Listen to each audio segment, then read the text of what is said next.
All right, here we go. It's Friday, January 21st, 2022.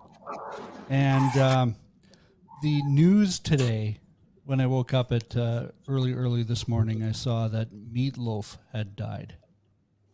So the question of the day for you, Kirk, is if Meatloaf wasn't already taken, would that have been your stage name? No, I don't think so, Sheldon. I mean, I really like meatloaf as far as eating it, but I don't know. It just I think of different names. I'd rather be So something a little more. what would you have picked if you ended up being a rock star and you didn't want to go with Kirk? I don't know. Actually the Watcher. The Watcher. I would call it the Watcher. Why is that? Simply because all my life I have watched trying to figure out why they do things they do, how civilization works, what's going to happen, what has happened in the past, what can I learn from it. So I find myself watching, so to speak, history and the future and the present, trying to figure it out. And what are you seeing right now? Oh, I see definitely a civilization that's in rapid decline. No question about that on quite a few different fronts. I don't see a lot of good directions happening right now. It's starting to approach free fall. All right. Sorry Well, for the that's a bad news. good opening. Excellent start to the stream, full of hope, full of excitement. But the other thing I saw in my feed today when I was on Facebook looking for medical advice was I saw this. Please explain the Durston X-Mid Pro 2 to our audience.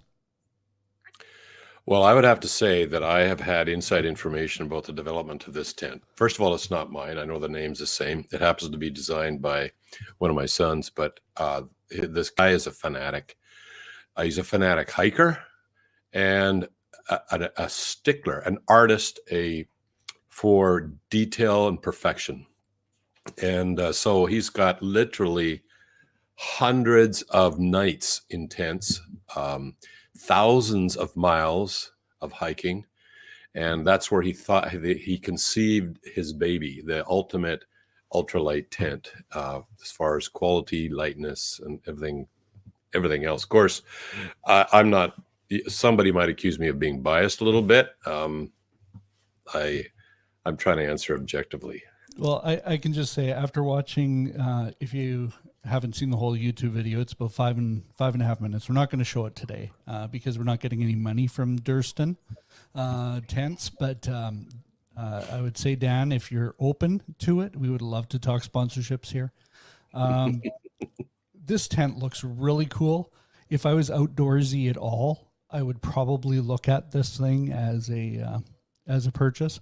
But yeah, I prefer a tent that's actually made out of cement and wood and is solid as a foundation, preferably a street address, and I own it. So that's my idea of a tent. That's a little tough to carry around with you in the wilderness. Not like this thing, which is 1.5 pounds. Yeah, 20 ounces. It's incredible. I've got 2 of his tents already. I have the 1-man and the 2-man. This is an ultralight version of the 2-man, but I love my tents. A guy can't have enough tents. I think every person needs to have, at least half a dozen tents because you never know in what circumstances you need which kind of a tent. So how many do you have? Let me see. I got a minimum of 3. Actually, I'm a little fallen down on the job here. I think I only have 5, just 5 tents. Do you have the Durston X-Mid Pro 2 yet? No. I mean, they're only available for pre-order right now, so I don't have one. But I'll tell you, I am sorely tempted. And as a father, I feel fathers need to support their kids, and so I'm going to have a chat with my wife and run that by her. I think we need to help Dan out here. Let's get one of these tents. For sure. All right. Well, let's get into what I want to talk about with you today. And that is the new video that you guys are posting to the channel. Kirk, you and Ching, our creative director, has been working on this. It's in the editing process, and I think it's supposed to go up, you said Tuesday? Tuesday, yep. All right, well, here's a trailer. This past year on my channel, I discussed various issues that were often mentioned by former evangelical Christians who had abandoned their faith. This final video, however, directly answers the question, why do some people who were formerly sincere evangelical Christians abandon their faith?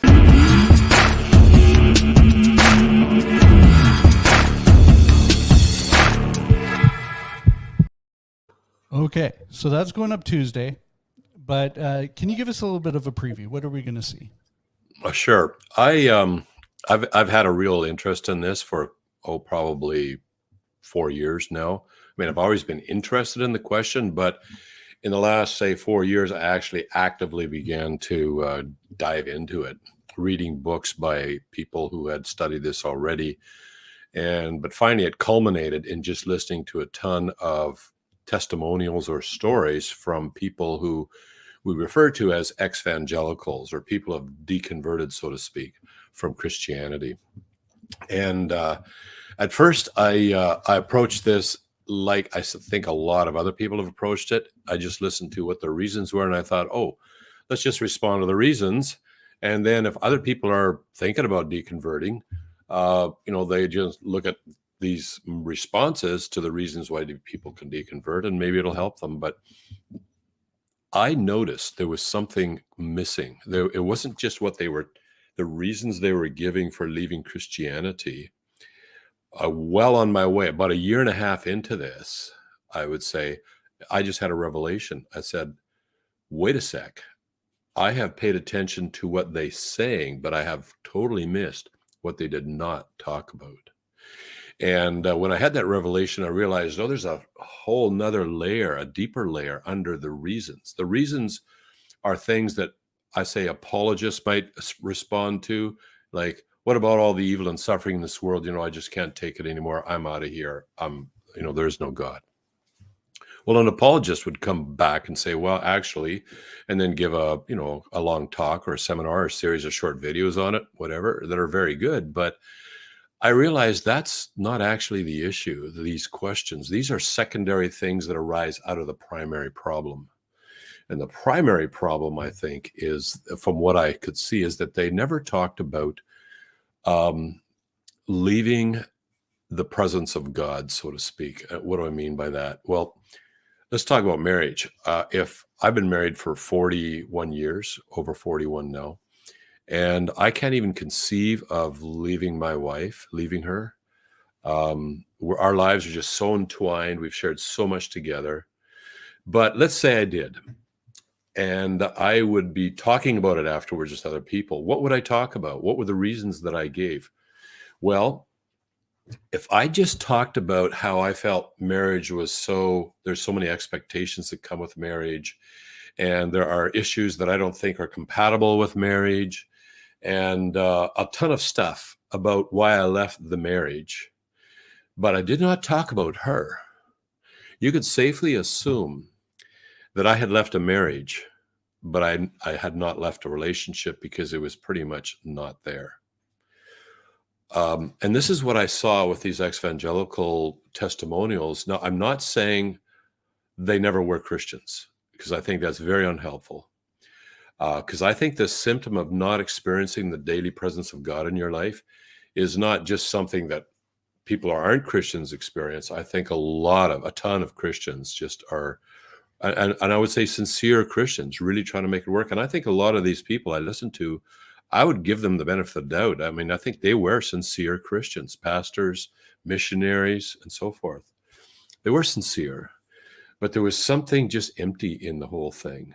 And so they found themselves living an expectation-based Christianity. And when they left for faith, they often will say they felt such an enormous sense of freedom.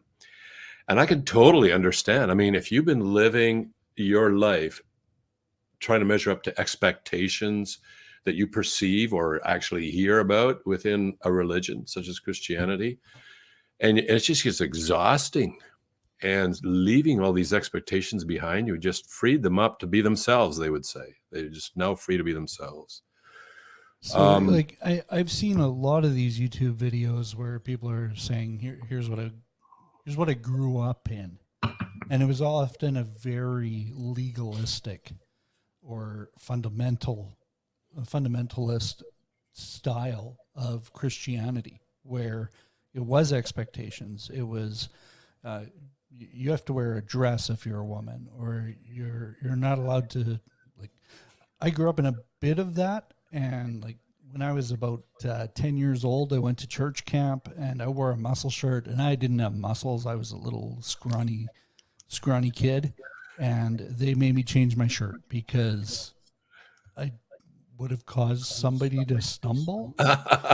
And so like I can totally understand if this is what you grow up in, you're all you're going to do is feel the legalistic aspect of I think people have an intuitive sense. Their moral intuitions tell them that some things really are sketchy, questionable. Maybe we shouldn't do that or whatever.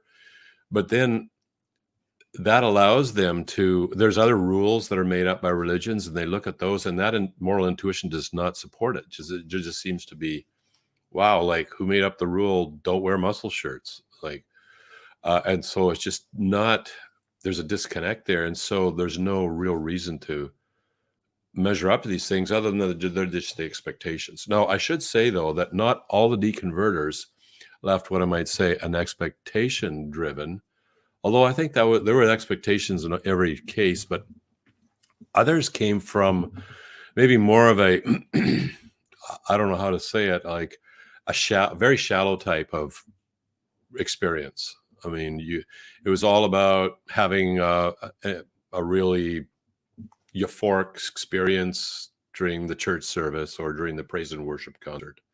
In fact, one of the people who deconverted was a former band member of a Christian band, and he said he would often feel this sense of euphoria. And many Christians think that's the presence of God. You know, the Spirit was really here tonight. We had, like, the lights were low. We had the artificial smoke and the rhythmic drumming of the percussion, and, you know, flashing colored lights and so forth, and repetition. And you can actually produce a physiological response where the endorphins are released and you feel a sense of euphoria. But he pointed out that he had the same experience at a Coldplay concert. And I totally understood. In fact, I have been to Christian praise and worship concerts where I just wanted to get out of here because this is just physiological manipulation. And so some Christians mistake that, or a lot do maybe, for the presence of God. So they might disagree with me and say, hey, no, I experienced the presence of God, you know, lots of times at these concerts with, you know, everything going. But that's not what I'm talking about when I talk about the presence of God. So yeah, expectation based. There was also culture led versions of Christianity that played heavy into the kind of issues they had with Christianity. And when I looked at all these issues, I mean, I could give answers to these, but there was a deeper problem there as well. And that is, every one of us is programmed by our culture to think that, you know, our cultural standards are what we measure things by, including other cultures and God and religion, or Christianity, or the Bible. So that is a serious problem because we don't even realize we're judging other things via our culture. And so there's an enormous influence that culture has. And so when culture starts leading Christianity, or there's this unperceived assumption that it needs to be approved by culture, you're going to run into a serious problem. Either culture has to step down as the ultimate authority on what's right and wrong and just and good, or your religion does. One of them is going to win, and one's going to lose. So I want to go back to sort of the Exvangelical who has had those experiences where they feel, okay, the emotional aspect of how our bodies react to different things. And there's lots of places in the Bible where there was obviously an emotional attachment to Jesus, or I think of Noah when God Noah, Moses, when God appeared in the fire, in the bush that didn't burn, and all of a sudden you've got this amazing emotion that he's experiencing where he falls flat, and the emotion is part of how we're created. It can be manipulated for sure. Yep. As people sometimes would say, if all you have is emotion, it's very dangerous. But there's also this: if all you have is the facts, all you have is this understanding of, oh yeah, okay, I've read this thing through 50 times. I know it very well. I believe it, but I've actually never had a connection to God, because that's all I've had. So how do you get from, or where's the balance there? Well, that is an excellent question, because it's well, basically, if I was to sum it up in maybe one sentence, and then maybe I'll clarify that a little bit. It's God. It's the awareness of the presence of God that will produce all sorts of responses, including emotion. It could be euphoria. It could be a deep sense of peace. It could be an enormous sense of relief to know that you're loved. I mean, there's so many different things that could follow, but presence of God first, then all of these things just unfold. So people notice that, I think in the sense of euphoria, I mean, maybe I had an experience with God, and I had this experience here. So let's make that happen again. So let's produce this euphoria, and then we will be experiencing the presence of God. So I would say the presence of God first, then causes a lot of other things. And it's not just euphoria, but a lot of other things, as opposed to a lot of other things producing the so-called presence of God. Like, you just can't conjure up God.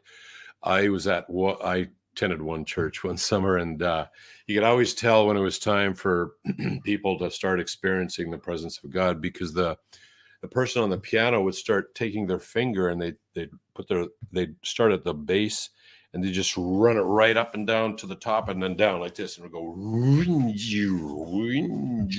and the crowd would just go wild. And then it was well, I guess they believed they were experiencing the presence of God. But as a guest, as a person who wasn't programmed to just think that's the presence of God, I actually was very nervous in a situation like that, because it just seemed like the whole crowd was out of control. I actually pretended I was praying. I stuck my head down between my legs and hoped nobody saw me, because I just didn't know what was going to happen. But my point is, you don't cause the presence of God. And I think a lot of times in Christianity, and even in praise and worship times, we just try and cause the presence of God, or produce the feeling as if God was there. However, if God really is there, you don't need any kind of manipulation or anything. You can be doing absolutely nothing, staring out the window at a rainy day, and if the presence of God is with you, there's just so many different things. It's rich. It's not just euphoria. It may be absolutely no kind of emotion at all. But I do believe we are given emotions for very good reason. And I think this is part of why people abandon the faith, because they thought they might have been experiencing the presence of God at praise and worship times or whatever, but it was just a physiological thing. And maybe they realized that eventually. But there was you see, this heart and soul of Christianity is to love God because he has first loved us. It's love. And it's pretty hard to be experiencing love in a completely flat, unemotional thing. We don't love, like you were saying, we don't love a list of doctrines. We don't love, a bunch of creeds or rules or religious traditions. You don't love those things. I mean, you can love them in a sense like you might love, apples or something, but It's a real living being, a living God we love, and he loves us. And so there has to be some sort of an experience of the presence of God, but that follows from the presence of God.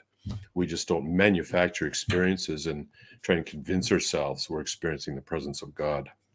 So when you talk about the presence of God, you're talking about the feeling of him being close, the feeling of him being present. That is a tough one to answer, Sheldon, because I have been asked that even as recently as this week on a forum, an online forum where there's a lot of atheists.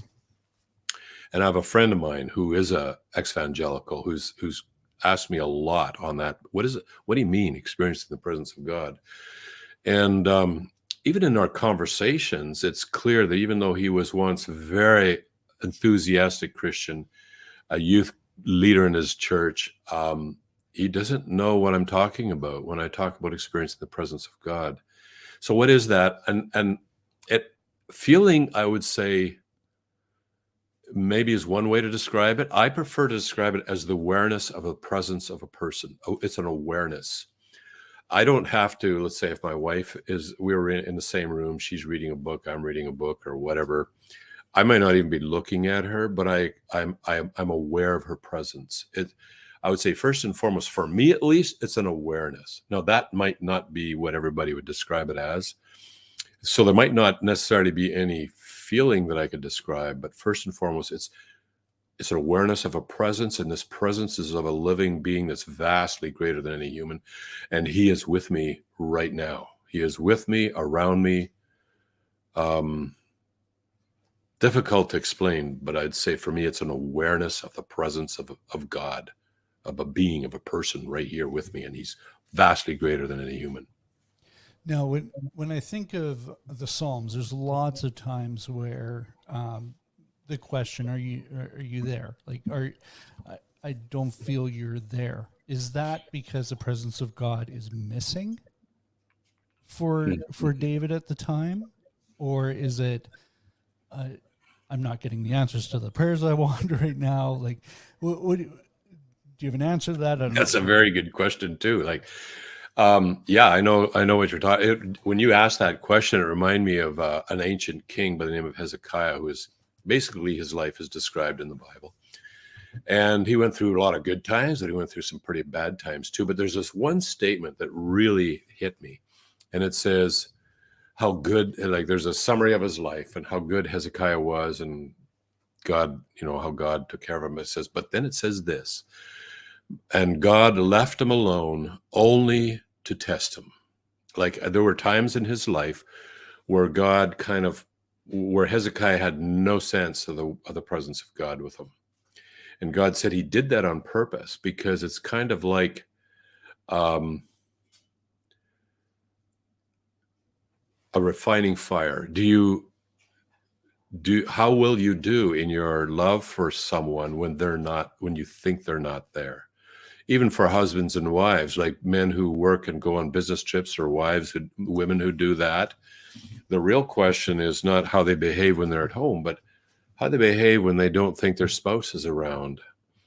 And that could be a test. I mean, you might think I'll be always true to my spouse, and maybe you will, but having gone through those times away, you come back, it's with a greater appreciation of one's spouse, greater appreciation, greater love, if you were true to them in the present, when they're not present. Now, in a technical sense, God's presence is always there, but it's certainly God can just create as if he's not there to the person, as if there's just a wall. And he will do that intentionally. So as from the point, like you grew up in a farm here in Manitoba, where I live now. What was your growing up in the church? What did it look like? Did you go to church when you were a kid? When did you experience who Jesus is for the first time? I would say my first experience of God was outside one night. I remember I was a little boy. I don't know exactly how old I was. I think, given the other events that were happening at the time, I would be 3 years old when this occurred. And I know people are a little skeptical sometimes because maybe they don't remember what they did when they were 3, but there's lots of people who remember lots of events when they're 3, and that's the case with me. They could be corroborated. So I went out one night, and we lived like 10 miles from nearest small town, 100 miles from nearest city. And so the sky was jet black with millions of stars. And I remember stepping out there, and I was just looking up, and God just seemed everywhere. And that was my first experience of the presence of God, except there was a problem. He seemed also infinitely far from me. There was a massive gulf. He seemed everywhere, but at the same time, he was not with me. There was. So how did you know it was God, though? I mean, it's just. Sorry Well, I'd for all heard these the very word God, difficult and I heard questions. about God, and so my experience of this being that is greater than the universe, who created it, like there was this intuitive awareness of something, of a person who's truly vast. And so I just took the word that I've been told as a little kid and said, this must be it. This is God. If there's a being out here, there's a person. It's not just the universe. The universe was impressive, the stars, but there was something behind it, and that's what I sensed. In fact, it bothered me so much that I only stood there for, I don't know, maybe a minute, and then I went back in the house, because this sense of he's everywhere, but I'm separated from him, was just really disturbed me. So anyways, I grew up on the farm. My mother explained to me why. My mother was herself relatively new. She hadn't grown up in a Christian household, and she was only 18 years old when I was born. And she was just a young woman learning this all for herself at the same time. But she did tell me that at some point I need to, the things that I've done that were wrong, those actually create the gulf between God and myself. But God became a person. Jesus Christ stepped into history and actually demonstrated his love for us so that he could perfectly satisfy the demands of justice for the things that I'd done were wrong already. And even as a boy, I knew I'd done wrong things, so that he then perfectly satisfied demands of love. But I had to decide if I wanted to accept that gift of his presence, eternal life, and forgiveness for the things I've done. And Mom told me, I can't tell you what to do here. I can explain what you need to do if you want that relationship, but you will have to decide. And when you do, you will belong to God for the rest of your life. Well, as a little kid, belonging to God for the rest of your life, that's a pretty scary thing. And so I said, I'm not ready for that. But I think it was good that she told me that, because I took it very seriously. But after laying in bed many nights thinking about this, finally it occurred to me, if God loved me enough to die for me, I can trust him. And I just prayed a simple prayer and asked Jesus Christ to come into my life and give me eternal life, basically. Forgive me for the things and just take me to heaven when I die. I was a kid, so it's a simple prayer, but I really meant it. And I remember that night to this day as well. But I would say experiencing God was a complex thing that, as the years have gone by, my awareness of his presence with me has really increased in various ways. So I'd say it's kind of like developing a second sight. You see with your eyes, but then you feel with your hands, but there's another perception there that's probably a perception of the soul. It's the awareness of God. And there's been a ton of different ways I've experienced that. So when you think of the Exvangelical not experiencing that, or maybe they did at the start, and that sort of, whether it's sin comes into play, and all of a sudden that gulf starts coming in, you don't experience that anymore, and then all you really have is what your beliefs are. How do you prevent that? How do you prevent that from going away? Well, I think that is the ultimate question when we're talking about deconversion. It's the ultimate question that every Christian needs to ask. How do I prevent this? Now, I know that there's two major different opposing schools of thought on this whole issue. One is the Calvinist, hardcore Calvinist school of thought, or just the Calvinist school of thought, is that if you truly are a Christian, you will never fall away from the living God. You know, you'll never be hardened by the deceitfulness of sin type of thing. Because God won't let you. Yeah, it's a covenant that you can't break, and so forth. And so then various passages of the Bible will be presented to support that view. The other view is, no, there's plenty of warnings in the Bible against falling away from the living God and so forth. So either way, like the solution is not to say they never experienced the presence of God. So when you say maybe they actually did, I would say maybe they actually did too. Like maybe there is this experience of God. And I think in a very general sense, every human being who's ever lived that's old enough to realize they're experiencing something does experience in some way the presence of God, because God says there's two major ways. One is through his creation, the nature. He says his invisible attributes, eternal power, and divine nature can be seen in what he's created. So that's the way everybody experiences. The other one is their own moral intuitions, which actually condemn them a lot of times. You know, you feel guilty for doing something.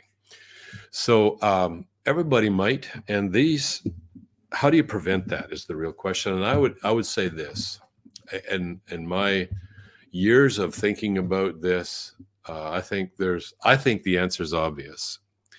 Not that I saw it very clearly. It's an answer that was always there. I think every Christian knows it as an intellectual fact about what the Bible says.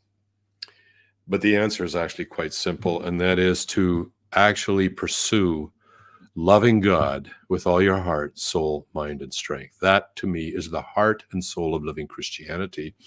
And Jesus really emphasized that. He said, this is the first and foremost command. By first, it means he said, this is the great and foremost. This is the greatest thing you can ever do, is to love God with all your heart, soul, mind. And the highest priority ought to ever to have. Now, he says, if you love me, then a whole pile of things happen. It's like opening a door. And then all of these questions may still be there, but they're not being asked in a vacuum. Like, you could ask me a ton of questions about some woman I was supposedly married to, but I had very little personal experience with. Basically, the core of that marriage is empty. And so answering all these other questions just become an exercise in meaninglessness, as far as I'm concerned. I'm just not interested in it. And so you can have very good questions, get golden answers, but if this heart and soul is not there, it just becomes so empty. And so, like, this is not doing it for me type of thing. So why would we possibly love God? And he explains it in the New Testament that God is the origin of every good thing given and every perfect gift. And you think about that for a second. He is the origin of love. He is the origin of music, of beauty, honor. Every good thing, art, every good thing has an origin in God, and every perfect gift comes from God. He is the origin of these things. And so what could possibly, think of all the things you like in this life. What is it about those things? And you would say, well, I like beautiful music, or I like the landscape photography. Why? Because there's so much beauty in nature. Ultimately, you are asked to love the origin of all of these amazing and good and perfect things. What could possibly be better than this? And in my own life, I have found from experience, there is nothing compares to loving God and experiencing his love for me, because he actually loves you in a way that if you, let's say he fully unveiled the full magnitude of his love, he would just physically blow you away. The circuits in your brain just couldn't handle it. You'd die right on the spot. You just can't live in your mortal bodies with a full onslaught of the love of God. That's why we're going to have to be, at one day, be recreated, or re-raised from the dead as immortal. Then we will be able to experience the full magnitude of the love of God. So that is the answer to the question, how can you prevent this? I used to think it was by explaining all the answers to the questions that they have. So you would put together a whole apologetics curriculum, and then the person will fall away from God. I think that is vitally important, because the questions are still there regardless, but it's not the fundamental solution. Without the love of God, I just fear everything else collapses. There are apologists, former apologists, who are now amongst the Exvangelicals. So they knew the answers, or at least they sort of had decent answers to the questions, but that just didn't do it. I mean, why be in a marriage where you're married to a non-existent being that you never experience? You know, if I was be silly to say I'm married to lady X, Y, and Z. Where is she? I don't know. I've never experienced her, never seen her. But I got all the obligations of marriage. That would be absurd. And that's what I fear a lot of Christians are experiencing in this life. They've totally missed the heart and soul of Christianity. Well, excellent answer.